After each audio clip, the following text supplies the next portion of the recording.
রাশ্মিকা মান্দানা পৃথিবীর সবচেয়ে সুন্দর নারী। আপনি এই বেগানা নারীর দিকে তাকাইলেন কিভাবে? সে সুন্দর, তার অবয়ব, দেহাকৃতি, এইটা আপনি দেখলেন কিভাবে?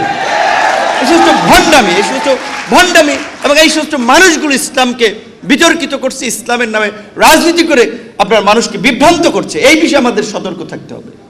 তো আজকের আলোচনার বিষয়ের আমি এখানে এটুকুই বলতে চাই যে বিএনপি সংস্কার বিরোধী না, জুলাই বিরোধী না, বরঞ্চ বিএনপির মতো দল আমরা অনেকগুলো সংস্কারের, সাইফুল হক ভাই যেটা বলেছে, গণতন্ত্র মঞ্চ গঠন করি।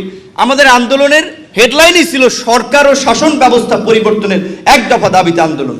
আজকে আমার এইখানে এসে আসলে খারাপ লাগছে, একটু মনে পড়ে, আসতেছিলাম ফুরফুরে মেজাজে, যে খারাপ লাগছে হুদা ভাইয়ের দিকে আমার তাকালে কিংবা রাশিদ ভাইয়ের দিকে, তার মতো লোক পার্লামেন্টে দরকার ছিল। মানে এইখানে আসার পরে একটু খুবই খারাপ লাগছে যে সাইফুল হক ভাই একসাথে আন্দোলন সংগ্রাম করলাম এবং এই মানুষগুলোর কন্ট্রিবিউশন, আজকে ধরেন যদি জামাত শিবিরের ছেলে আজকে হুদা ভাইয়ের সমালোচনা করে সাইফুল হক বা রাশিদ ভাই, তাদের কন্ট্রিবিউশন কতটুকু চিন্তা করেন। গত এই 17 বছরে আমার রাজনৈতিক উত্থান 18 পরে হয়েছে, আমরা তখন থেকে কন্টিনিউ করেছি।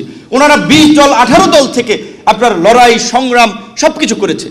আজকে এই জুলাই গণ অভ্যুত্থান ছাত্র আন্দোলনের মাধ্যমে যে ছাত্রদের মাধ্যমে তৈরি করেছে, তাদেরকে তো আমরা রাশেদ খানরা আমরা তৈরি করেছি, তাদেরকে এই পর্যন্ত টেনে নিয়ে এসেছে এই ছাত্রদের আন্দোলন সংগ্রামকে।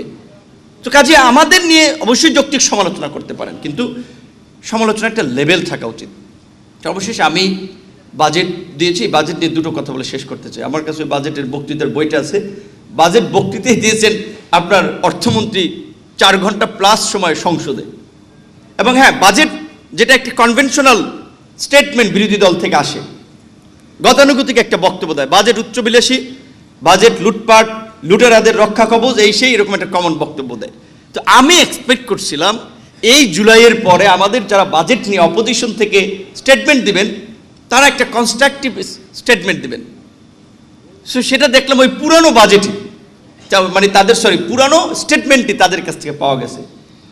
আমি অর্থনীতির অত মানুষ না, মাহবুবুল্লাহ স্যার আছেন, উনি বলবেন, কিন্তু বেসিক বা কমন সেন্স থেকে আমি যেটা দেখি, এই আমরা দীর্ঘদিন ধরে যেটা বলে আসছি যে বাজেটে শিক্ষা এবং স্বাস্থ্য খাতকে সর্বোচ্চ অগ্রাধিকার দেওয়া